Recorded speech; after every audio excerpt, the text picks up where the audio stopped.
तो जय हो करोली शंकर महादेव की जय हो मित्रों। मेरे गुरुदेव जी को दंडवत प्रणाम, मेरे बाबा जी को दंडवत प्रणाम। तो आज की वीडियो भी बहुत लंबी हो सकती है, पर मैं कोशिश करूंगी मैं जल्दी जल्दी बातें करूं। और हाँ, आप ये वीडियो मेरी बहुत अच्छे ध्यान से सुनिए और ये बहुत ज़्यादा लाभकारी होने वाली है। बहुत सारे लोग कितनी भी किताबें पढ़ लेते हैं, लेकिन हमारे पृथ्वी में क्या है, क्या नॉलेज है, कितने भी गुरुदेव उन्हें नॉलेज देते हैं, बट उन्हें फिर भी कुछ समझ में नहीं आता। तो मैं छोटी छोटी सी चीज़ें रख कर बताऊँगी। आप लोगों के जो भी कमेंट हो मुझे कमेंट बॉक्स में ज़रूर बताना। मैं फिर से इस वीडियो में कुछ जो हो सकता है वो मैं बताऊंगी। इस वीडियो के अलावा फिर जो भी होगा मैं आप लोगों के साथ ज़रूर शेयर करूंगी। मीन्स एक ही वीडियो में बहुत ज़्यादा लंबी बातें हो जाएंगी। अगर आपको नहीं समझ में आए तो आप मुझसे ज़रूर पूछ सकते हैं। देखो, मुझे भी ऐसा कोई नॉलेज नहीं होता, पर मेरी हमेशा से एक खोज थी कि मैं हमेशा अपने बड़े लोगों से पूछती होती थी और मुझे उस चीज़ का जवाब नहीं मिलता था। लेकिन मैंने जब मुझे पूर्ण गुरु द्वारा जो मिले, तो जो भी मेरे क्वेश्चन थे वो क्वेश्चन सब क्लियर होते गए। और जैसे जैसे वो क्लियर होते गए तो मुझे बहुत अच्छा लगता है जानने में। और अब मुझे ऐसा लगता है जब से मैंने दीक्षा ले लिया, वन डे वन कर लिया, कि मीन्स लोग ये झगड़ते क्यों हैं, ये झगड़ा लड़ाई क्यों करते हैं। मीन्स अब मैं उनको पढ़ने की कोशिश करती हूँ कि जब भी मतलब गुरुदेव द्वारा, तो आपको पता ही है कि जब आप दीक्षा लेते हैं तो गुरुदेव द्वारा कितनी अच्छी अच्छी वीडियोज़ हैं उनकी, कि जब वो ब्रह्म विराट भी करवाते हैं हमारे लिए कि ध्यान कैसे लगाना है। जब धीरे धीरे सब वो मैंने किया, फिर इसके बाद जब मैं खाली बैठी रहती हूँ तो यूट्यूब में कितनी अच्छी अच्छी वीडियोज़ हैं हमारे यूनिवर्स को लेकर के, वो वीडियोज़ और मैं ये देखती हूँ, साइंस को भी एक दूसरे से कन्वर्ट करती हूँ। तो मेरे बहुत सारे क्वेश्चन की जो एक आंसर हैं वो मुझे अचीव हो जाते हैं बहुत ईजिली। तो मैं देखती हूँ कि जो हमारे गुरुदेव हैं वो इतनी अच्छी वीडियोस हमारे ले लेकर आते हैं। मीन सामने भी वो चिकित्सा करते हैं तो आप तो देखते ही हैं। तो वो सब कुछ ना साइंस तो था ही, है ही, पर हम उसे साइंस मानते हैं एज आ, पर वो ऋषि मुनि हमारे पहले से ही बोल कर गए और हम कुछ नहीं जानते हैं। हमारा भारत ही एक ऐसा धरती का एक बहुत ही अच्छा हिस्सा रहा है कि यहाँ पे ऋषि मुनि को पहले से ही सब कुछ पता था। लेकिन वो ज्ञान हमसे बहुत लुप्त हो गया है। अभी उसे अचीव करने में हम एक एक प्राणी को बहुत ही मुश्किल है। और जो बहुत ही किस्मत वाले हैं, हम गुरुदेव से जुड़े हैं, पर जो लोग जुड़ भी गए ना तो वो लोग आधे अधूरे ज्ञान में हैं। मीन्स क्योंकि वो लोगों को कभी कुछ इच्छा रही नहीं है कुछ जानने के लिए। जब तक आप अपने दुनिया में खोए हो तो आपको कुछ भी नहीं पता होता है। तो धीरे धीरे आप जानने की कोशिश कब करते हो, जब आपके साथ बहुत धोखे धड़ाके ऐसा सब हो सकता है। हालांकि मेरे साथ तो ऐसा कुछ नहीं हुआ, बट अभी जो लोग करते हैं वो करते हैं, पर मैं ऐसा सोचती हूँ करते क्यों हैं। फिर मैं उनको भी रिसर्च करने की कोशिश करती हूँ। तो हमारे पूर्ण गुरु द्वारा मुझे एक चीज़ तो ये प्राप्त हुई है कि जिसे जो करना है करने दो, हमें उसके रास्ते से हट जाना है, पर जो हमारा एक काम है वो अपना करते रहना है। ठीक है, ये तो रही बात ही। पर मेन जो मेरा टॉपिक है कि जो मेन गुरुजी ने बताया था कि अमावस्या और पूर्णिमा का क्या महत्व है, ये चीज़ तो मैं आपको बताने वाली हूँ। तो जैसे कि गुरुजी ने ये भी बताया था, टॉपिक बहुत सारे हैं पर यहाँ मैं शॉर्ट लूँगी, पर इसके लिए छोटे छोटे भी वीडियोज़ बनाऊँगी। आप कमेंट में बताना जहाँ पे आपको नहीं समझ में आया, मैं फिर से एक वीडियो ज़रूर बनाऊँगी। कि आपने कभी रिमेंबर है हमको कि अमावस्या और पूर्णिमा हमारे सनातन धर्म में ही क्यों इतना आवश्यक है। जो अमेरिका में रह रहे हैं और मतलब दूसरी धरती मीन्स यही है, मीन्स जो समुद्र के पार्ट से अलग हो गए, जो उनके लिए तो कुछ अमावस्या पूर्णिमा वो रखते ही नहीं है। हम एक सनातन धर्म में हमारे हिंदू ही क्यों अमावस्या पूर्णिमा मानते हैं। तो पहले मेरे भी मन में ऐसा ही होता था कि जब मैं छोटी थी मेरी नानी के साथ, तो मैंने बहुत ही जीवन स्पेंड किया, मैं नानी के पास ही रही हूँ। और गुरुदेव भी बोलते हैं कि आप बड़ों के साथ रहते हैं ना तो बहुत कुछ ज्ञान को आप कलेक्ट कर पाते हो। ये बात सत्य है, क्योंकि आज की युवा पीढ़ी ना बहुत ज़्यादा बड़े परिवार में नहीं रहती।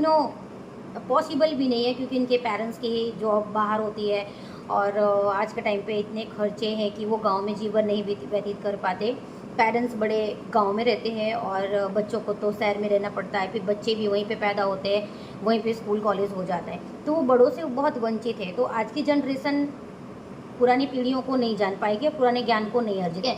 पर मैं उनके पेरेंट्स को ये हाथ जोड़ के विनती करना चाहूँगी कि अपनी पूर्वज पीढ़ी को ज़रूर उन्हें समझाएं। अगर आप स्कूल कॉलेज उन्हें भेजते हैं, जब बच्चा छोटा है तभी आप उन्हें अपने जो नाना नानी के जो गांव का जीवन है, जो थोड़े भी स्ट्रगल लाइफ है, आप उन्हें ज़रूर ये शिक्षा में इंक्लूड करें। आप ही बता सकते हैं कि कैसे आपकी लाइफ थी, कैसे आपके नाना नानी थे, कैसे आपके परिवार थे, तो वो भी देखें, क्योंकि वो जानते नहीं है तो उन्हें कुछ पता नहीं होता, अनुभव नहीं होता है।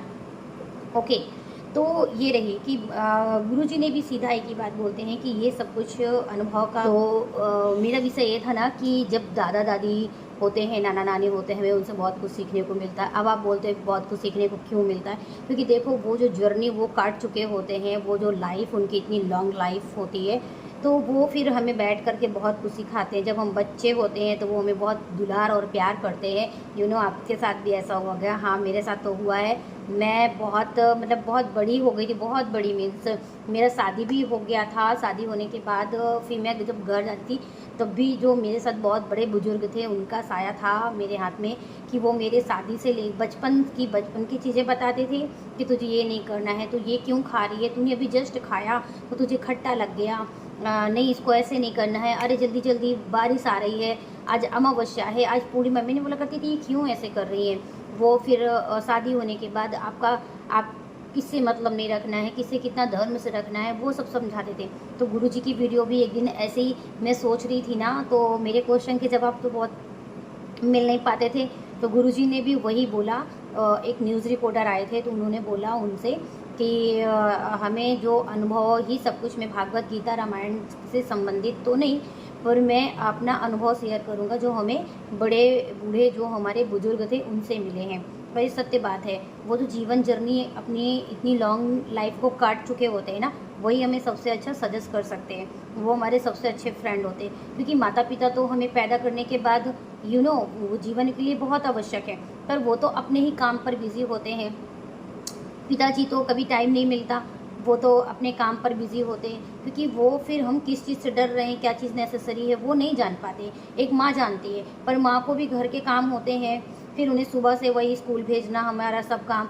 तो जो मेन लाड़ दुलार और हमारे जो केयर कर पाते हैं, या तो दादा दादी, तो दादा दादी को तो मैंने कभी नहीं देखा, तो मैंने मेरी नानी को देखा, उन्होंने हमें किया। तो आई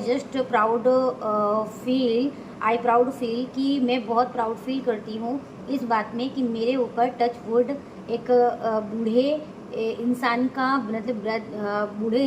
का मेरे ऊपर हाथ था। और मैं बहुत ही भाग्यवान हूँ कि उन्होंने मुझे बहुत कुछ सिखाया। और जब अब मैं इस सिचुएशन पे पहुँची हूँ कि जब मुझे किसी बड़ों की हेल्प होनी चाहिए, तो मुझे बिल्कुल भी बड़ों की हेल्प लेने की बिल्कुल भी नीड नहीं लगी, क्योंकि उन्होंने इतना सब कुछ नॉलेज दे दिया था कि मुझे इनफ था मेरे लिए। और सही टाइम पर जब उन्होंने पूजा पाठ सब करना सिखाई मेरे पेरेंट्स ने, तो फिर इसके बाद मुझे बहुत प्यारे गुरुदेव मिले। और जब गुरुदेव मिले तो जितने भी मेरे क्वेश्चन के जो बहुत कटे पिटे आंसर नहीं मिलते थे, गुरुदेव द्वारा मेरे सारे क्वेश्चन के आंसर मिल गए।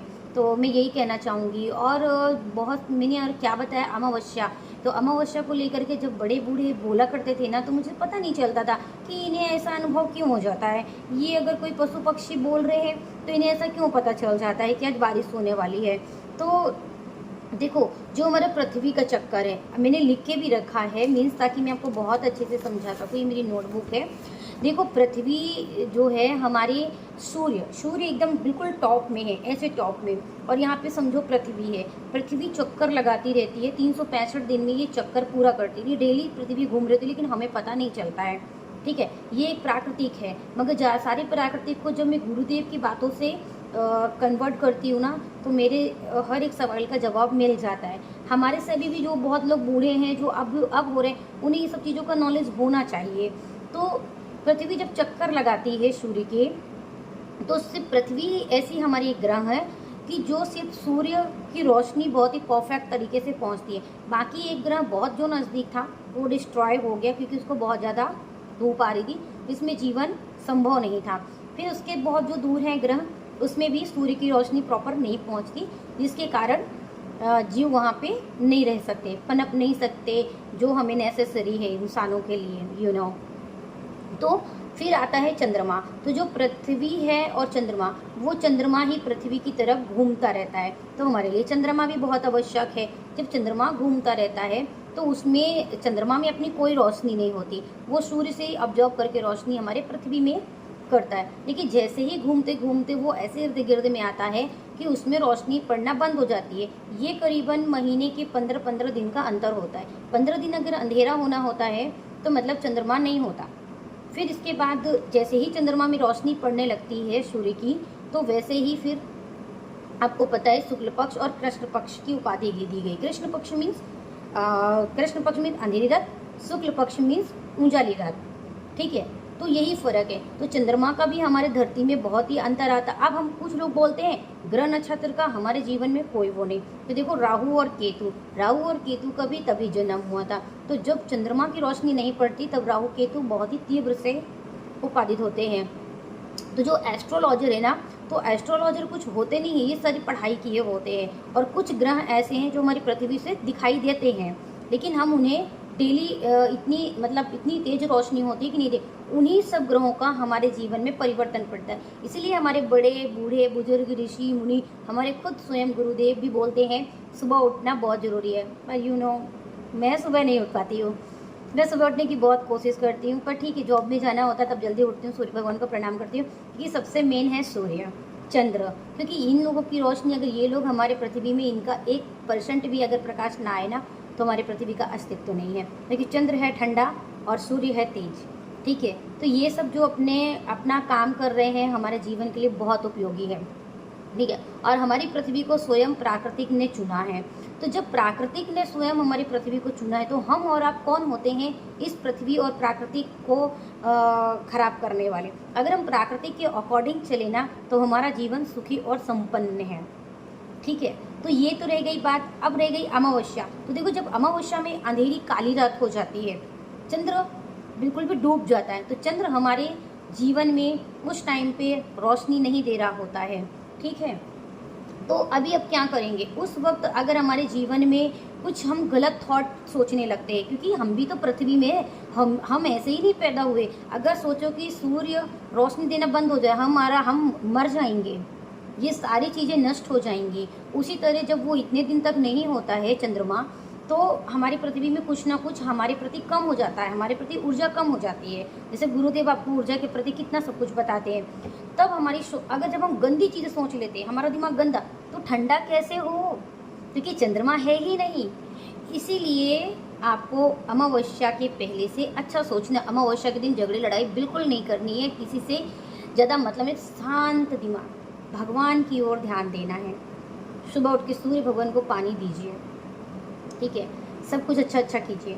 जैसे ही पूर्णिमा आने का टाइम आता है, फिर आप चंद्र देवता, सूर्य देवता को प्रणाम कीजिए, अपने इष्ट देव को प्रणाम कीजिए, गुरुदेव, गुरु माता को प्रणाम कीजिए। फिर से आपकी लाइफ में सब कुछ अच्छा होना शुरू हो जाता है, ठीक है। तो क्योंकि जब चंद्र आपके जीवन में आता है, धरती में पड़ता है, और आपका गुस्सा एकदम तेज है, फिर धीरे धीरे जब आप भगवान की पूजा कर रहे हो, अगर आप अध्यात्म से जुड़े हो तो आप समझ पाओगे। फिर चंद्र देवता आपके दिमाग को शांत करते हैं, राहु केतु शांत होते हैं। ये सब है ग्रहों का। अब आप माने या ना माने, पहले मैं भी नहीं मानती थी पर अब मानने लगी हूँ, तो शायद आपको समझ में आया होगा। अगर मेरी इतनी ही अच्छी वीडियो देखना है, सबके साथ शेयर करो, लाइक करो और सब्सक्राइब भी करो, और दबा के ये वीडियो शेयर करो। जहाँ पे भी मेरे से गलती हो जाए तो प्लीज़ मुझे क्षमा करना, माफ़ करना। नेक्स्ट वीडियो के साथ मैं फिर से मिलती हूँ। कमेंट में बताना, आपके सारे सवालों का जवाब दूंगी और वीडियो बनाने की कोशिश करूँगी। तब तक के लिए बाय बाय।